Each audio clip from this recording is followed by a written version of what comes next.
블루푸드 테크 시장의 규모는 약 한 65조 원 정도고요. 총 사업수는 한 12만 개, 그중 가공 유통 분야의 매출은 한 59%를 달하고 있고요. 총 업체의 수의 35% 달하고 있습니다. 한국에서 수산물은 가장 많이 소비되는 식품군으로 쌀과 육류보다 많습니다. 이는 블루테크 산업이 대한민국의 식품 시장에 매우 중요한 역할을 하고 있다고 보시면 될 것 같습니다. 또한 마켓컬리, 쿠팡 등 신선식품 온라인 유통시장 확대로 더욱더 성장하고 있는 것 같습니다. 하지만 한국 블루푸드 가공유통 산업은 자산 총액 215조 원 중 131조 원이 좀 부채로 지금 이루어지고 있고요. 수산 유통업체마다 평균 한 20억 정도 부채를 지니고 있습니다. 수산 가공유통 종사자 중 50세 이상의 전체 근로자의 한 56%를 차지할 정도로 고령화되어 가지고 있고, 또한 평균 임금이 4인 가족 최저임금 수준보다 못한 낮은 수준이기도 합니다. 결론적으로 대한민국 블루푸드 가공유통 산업은 시장의 규모는 좀 크지만 어깨는 영세하다고 좀 볼 수가 있습니다. 블루푸드 가공유통 산업의 현장에서 현장 유통 데이터와 스마트 팩토리의 구축은 블루푸드 테크 산업 생태계의 전환을 이끌고 우수한 인재와 자본의 유입을 통해서 선순환 성장 구조를 구축하는 열쇠가 될 것입니다. 세계적인 ICT 강국인 대한민국에서 블루푸드 가공유통 산업이 경험에 의존한 노동 제약적인 산업으로 남아 있습니다. 하지만 우리는 이미 현대화를 위한 충분한 기술과 자본, 데이터 역량을 갖추고 있습니다. 다만 업계에서 활용하고 있지 못하고 있을 뿐입니다. 무엇보다 65조 원에 달하는 더욱더 성장하는 블루푸드 시장 규모를 좀 가지고 있습니다.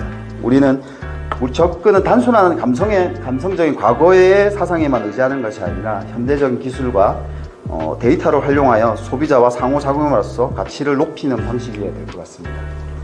지금까지 블루푸드 가공 유통의 전환에 대한 중요성에 다루었습니다.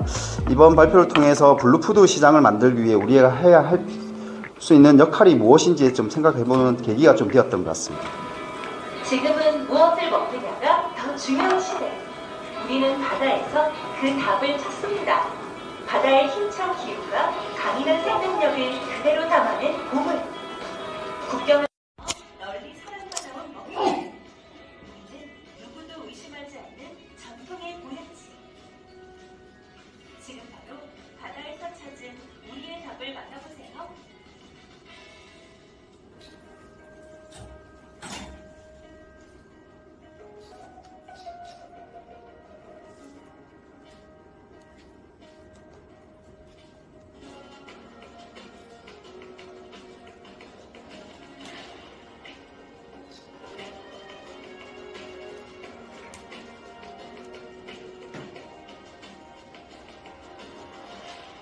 여러분들은 어떤 블루푸드 테크 상품에 대한 신뢰가 더 높으신지를 한번 생각을 해보시면 좋을 것 같습니다. 그간의 안전관리 대응에 대한 부분들인데, 크게 이제 세 가지 부분으로 이제 정부는 안전관리를 했습니다. 먼저 제일 위쪽에 보시면 해역에 대한 모니터링입니다. 해역에 대한 모니터링을 쉽게 생각하시면 바닷물을 떠서 이 물에 대한 해수의 오염도가 어떠한지를 판별하는 것들입니다. 그래서 지금 2015년부터 지금까지 자료를 하고 있고, 2023년 현재 이제 뒷부분에 좀 자세히 나오겠지만 연안으로부터 6km까지 소위 말하는 가까운 바다는 해수부에서 52개 정점을 관리하고 있고, 현안에서 300km 먼 바다죠. 이 먼 바다에 대해서는 40개소를 원안위에서 하고 있습니다. 그래서 92개소에 대한 정점 조사를 계속 하고 있는 상태고, 그래서 지금 이 결과치도 뒷부분에 나오겠지만 사고 이전과 사고 이후에 농도 차이는 좀 크게 안 나는 걸로 일단 좀 수치가 나와 있습니다. 그리고 두 번째로는 이제 생산 단계와 수입 단계인데, 이 부분은 유통이라는 것을 기준으로 해서 이제 시장으로 도느냐 도이기 전에 그 단계라고 보시면 됩니다. 먼저 이제 생산 단계에서는 국산 수산물인데, 국산 수산물 같은 경우는 유통하기 전에 안정성 검사를 합니다. 그래서 이 안정성 검사를 해서 문제가 없는 경우에만 유통을 좀 하게 돼 있고, 주로 이제 우리 그때 소통단들은 가셨겠지만 위판장이나 이제 마트 이런 곳에서 시로 채취를 해서 검사를 하게 되는 것들이고, 이 조사는 참고로 11년부터 지금까지 약 13년 정도 이제 진행되고 있는데 약 현재까지 3만 1,000건 정도 진행이 되었습니다. 약 3만 1,000건 정도가 진행이 되었는데 이제 수치상으로는 일단은 이상이 없다는 걸로 좀 나왔고 수입 부분에 있어서도 후쿠시마 8개연에 대한 거는 13년 9월부터 지금까지 들어오지 않고 있지만 그 외에 일본산, 그래서 좀 많은 분들이 좀 놀라워하시는 사실인데 일본산 전체가 안 들어온 게 아니라 후쿠시마 8개연 외에 일본산은 들어옵니다. 그렇지만 얘들이 들어올 때 되게 까다롭게 들어와요.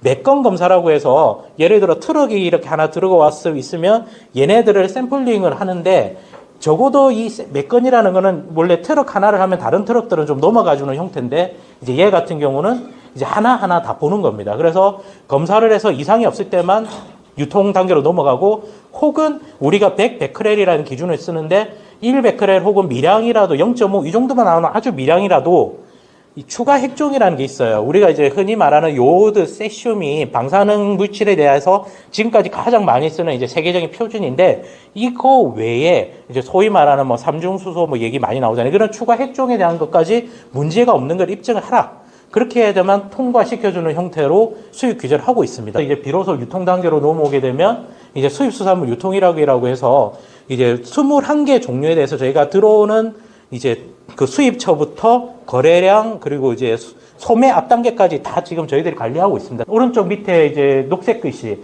100베크렐이라는 부분입니다. 이게 지금 미국이나 EU가 보시면 1200, 1250 정도로 이렇게 잡고 있는데 한국은 100베크렐이라고 해서 좀 기준을 많이 좀 낮췄습니다. 일단은 팩트만 말씀드리면 100베크렐 기준을 하고 10배 이상 엄격하게 한다. 예, 마지막으로 원산지 의무표시 제도 이제 정리를 좀 해드리면 저희가 이제 항상 연중 상시 모니터링을 하고 있습니다.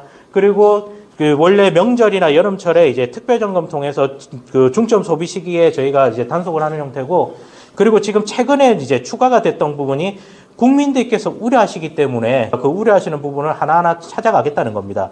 이제 여기서 점검이라는 표현을 보시면 알겠지만 단속이 목표가 아니라 점검입니다. 왜냐하면 이 제도 자체가 오래되었고, 그리고 이제 국민들 혹은 상인들도 이제 실수하실 수 있거나 이런 부분들이 있기 때문에 이제 모두 다 경각심을 갖자는 의미에서 생산자하고 이제 판매자에 대해서는 이제 엄격하게 경고, 그리고 소비자들한테는 우리가 이렇게 안전하게 신뢰할 수 있는 형태로 제도를 하고 있습니다.